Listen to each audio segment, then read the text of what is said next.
The pond had been quiet for 40 years. No one fished it, no one swam in it. Kids in the family were told to stay away from the water, and no one ever explained why. It just sat there, still and dark, at the edge of the Whitlock farm. Now the family needed money. The farm was going up for auction, and that old pond was in the way. The buyers wanted flat land for equipment storage, and a pond doesn't sell tractors. So on a gray Tuesday morning, they brought in a pump truck to drain it. Nobody expected what the water was hiding. My name doesn't matter here. What matters is the Whitlock family and the 80 acres they'd worked since 1952. Ray Whitlock built that farm with his bare hands. He cleared the trees himself. He dug the first well with a shovel and a mule. He raised cattle, grew corn, and buried 2 wives on that land before he was done with it. By the time he passed, at 91, only one child was left to inherit everything he'd built, his daughter, Carol.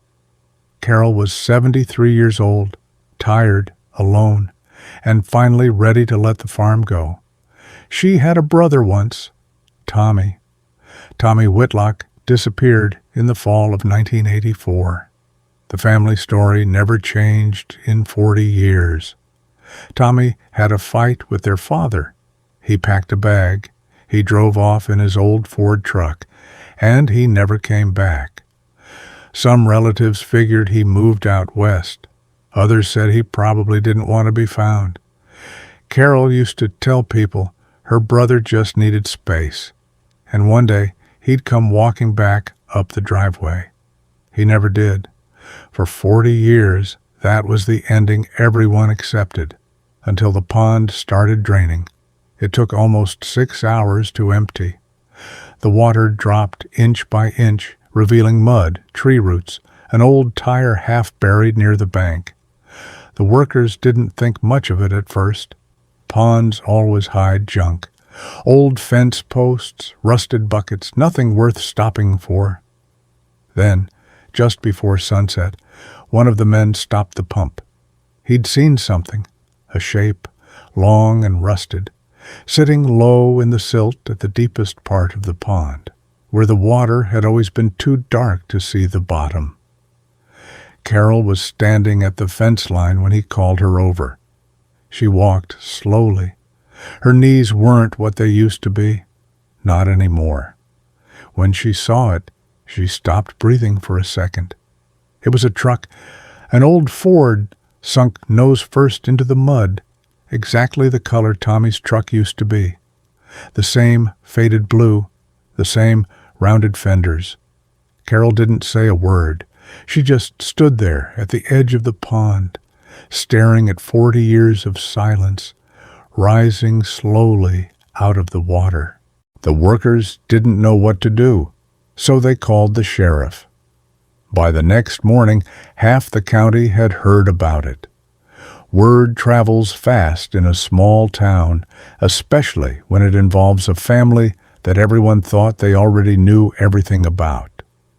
A truck hidden at the bottom of a farm pond for 4 decades, a missing man who was never actually found, and a family that was about to sell the land and walk away forever right when the past decided to surface. The sheriff's department sent out a recovery team. It took most of the day to pull the truck free from the thick mud that had held it for so long. When they finally got it onto dry ground, everyone standing there went quiet. The driver's door was still shut, locked from the inside. Carol couldn't watch. She sat in a lawn chair near the barn, gripping her cane so tightly her knuckles turned white, staring at a patch of grass instead of the truck. Her granddaughter, Emily, stood beside her. Emily was 31, and she barely remembered her great-uncle Tommy, just a name from old photographs and a story that got shorter every time someone told it. But she remembered every version her grandmother ever gave. The boy who loved horses. The boy who could fix anything with his hands. The boy who left one night without saying goodbye. Now that boy's truck was sitting in the middle of the yard, dripping pond water onto grass that hadn't felt sunlight like this in 40 years. The sheriff opened the door carefully, bracing for the worst. Inside, there were no remains, no body, just an old canvas jacket, soft with rot, a rusted toolbox, and something wrapped tightly in plastic sitting on the passenger seat. A stack of letters. Carol's hands shook when they handed the bundle to her. Somehow, the plastic had kept most of the pages dry, even after all those years underwater. She recognized the handwriting immediately, before she even opened the first page. It was her father's, Ray Whitlock, the man everyone believed had nothing to do with his son's disappearance. The man who cried at every mention of Tommy's name for 40 years, or at least that's what everyone thought they saw. Carol sat by the porch light that night, reading every letter twice. Emily sat beside her in silence, too afraid to ask what they said, watching her grandmother's face change with every page. Finally, Carol spoke, her voice barely above a whisper. "Tommy never ran away," she said. "My father made sure everyone believed that, but it wasn't true." The letters told a very different story than the one this family had carried for 40 years. Tommy hadn't left in anger. He'd left because their father told him to. There had been an accident on the farm that summer, a fire in the hay barn, caused by faulty wiring Ray had ignored for months because fixing it cost money he didn't want to spend. 2 farmhands were badly hurt in that fire. One of them nearly died.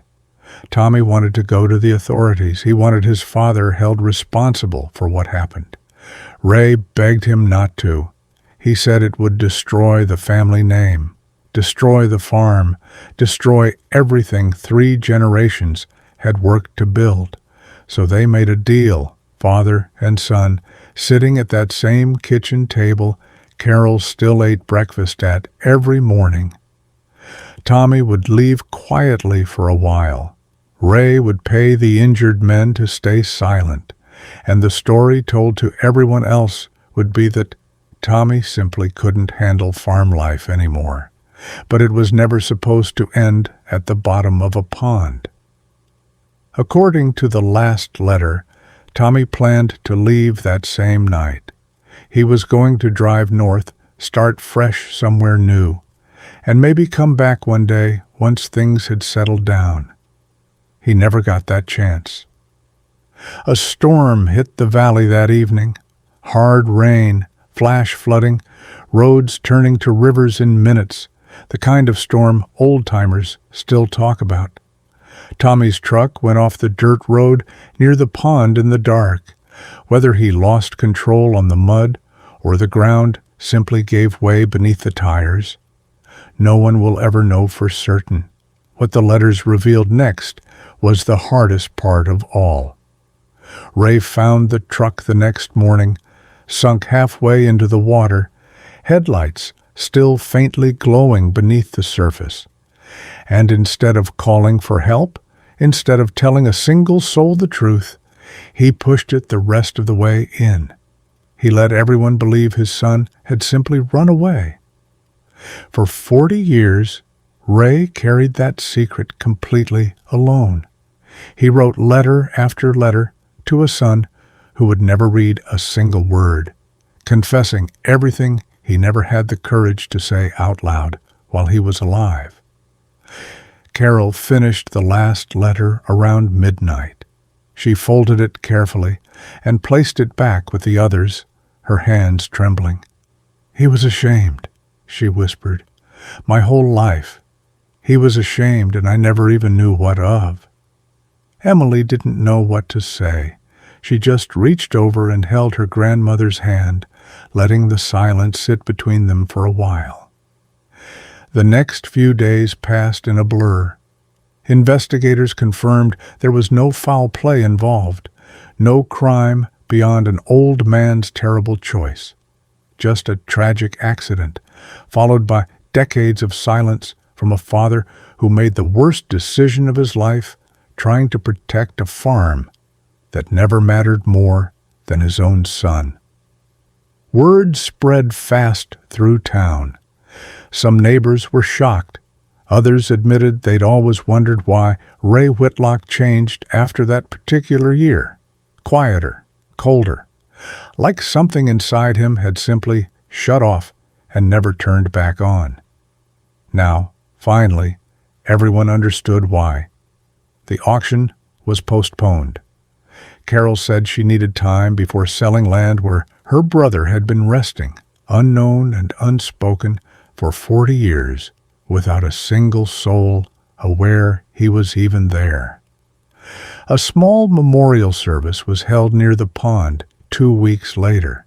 Family gathered, along with old friends and even a few of the surviving farmhands, who still remembered Tommy as a young man full of life and easy laughter.